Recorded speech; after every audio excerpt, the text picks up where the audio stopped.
Big businesses are encouraged to transform. 80% of accredited business owners in the retail motor industry are small to medium size. However, if they don't change, they might stifle development of SMMEs. And this is where growth and employment opportunities that are going to drive the economy will come from. Transformation will have to be more than BEE compliance to encourage existing big players to find ways of supporting small business, pulling in the thousands of informal businesses that exist in the automotive aftermarket sector. For more on this, we're joined by Jakkie Olivier, who is CEO of the Retail Motor Industry Organization. Welcome to our program. Thank you very much, and thanks for having me. So, to what extent would you say that there has been at least a green shoot of transformation in your industry? Well, that is a very interesting topic. The retail industry is quite wide and diverse. And if you think about the retail industry, it consists, as you said, mainly of small businesses. But those small businesses, medium-sized businesses, are all businesses that are what we deem to be in the formal sector. And there are many more informal businesses that are doing business repair work, maintenance work, paint, body repairs, and so on. From a BEE compliance perspective, I've got no doubt that there are many and thousands of them that are compliant and that they are doing the right thing to do that. But for the RMI, it is much broader. It is broader than BEE. Transformation for us is to take the informal sector and to convert them into the formal sector. And in doing that, we had to do some projects, some initiatives to help them, simply because they don't have the means, access to finance, the know-how to do that and to run businesses. And that's exactly the role we're playing at the moment to make that difference in a broader way. Okay, so in terms of skilling, what research has been done so that there can be indicators that there has been reskilling and retraining of the people who are moving from the employment sector to get into the supply chain and the whole value chain of the motor industry, so that they can be able to see that what they are doing is profitable or manageable? Yeah. Indeed, we've done some extensive research on those issues. Now, there's two skills requirements under the circumstances. The one are the technical skills, which we found most of those people working on the cars informally, they do have the skills, but without paperwork, without certificates, etc., etc. But then the other skill which is critical, and that is the skill of running a business, to be an entrepreneur. It's one thing to do a lot of cars, but if you don't know how to invoice and how to record and how to become compliant and be a good corporate citizen, it's very difficult. So we're playing a role in both.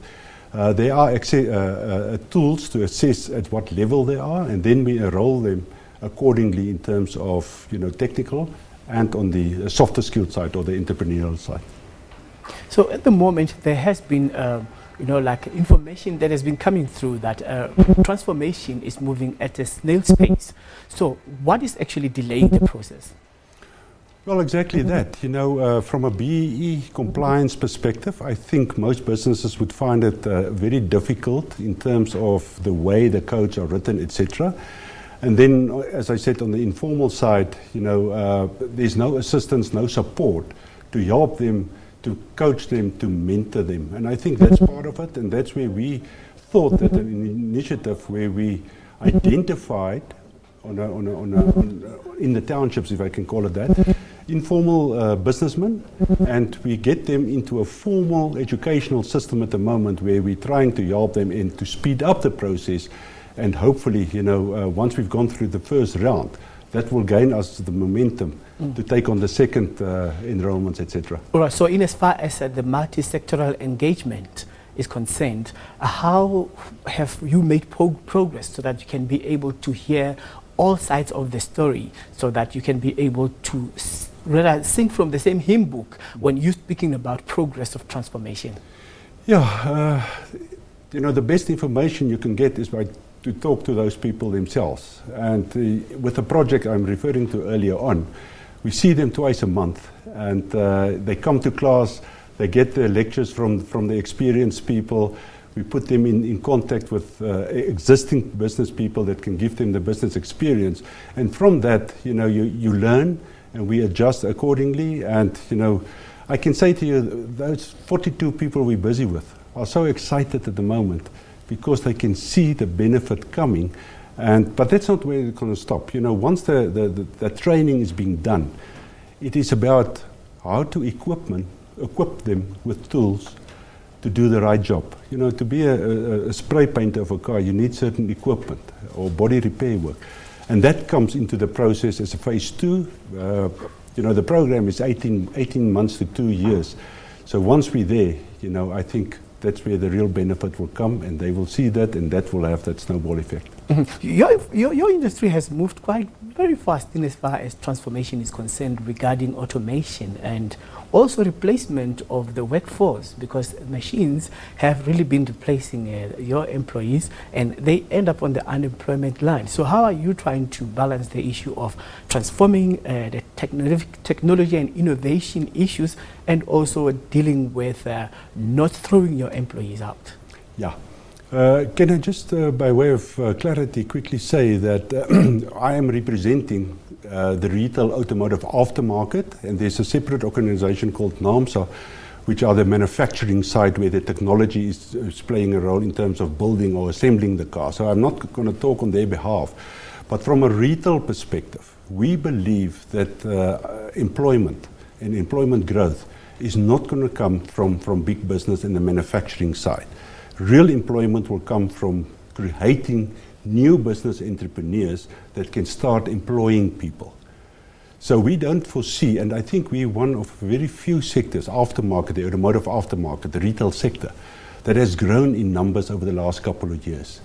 Whilst I think generally reported from the manufacturing side, it's either decreasing or it's stagnant for that, in that respect. So by doing what we are doing, you know, we hope to increase. We employ at the moment, formally what we know of, over 300,000 employees. And that is only in the formal sector. So once we have that informal sector in the automotive industry, you know, trained and converted into formal businesses, that number could easily go to 350 or 400,000 for that matter. Right. So I don't foresee shredding of jobs in the aftermarket or the small business environment if we do the growth of the new businesses successfully. All right. Thank you so much for that clarity, because the blurred line really confused one in terms of understanding the synergy in as far as the retail sector, the manufacturing and the aftermarket. But right now you have blown us wise. Thank you so much. Thank you very much. Okay, then that's Jakkie Olivier, who is the CEO of the Retail Motor Industry Organization.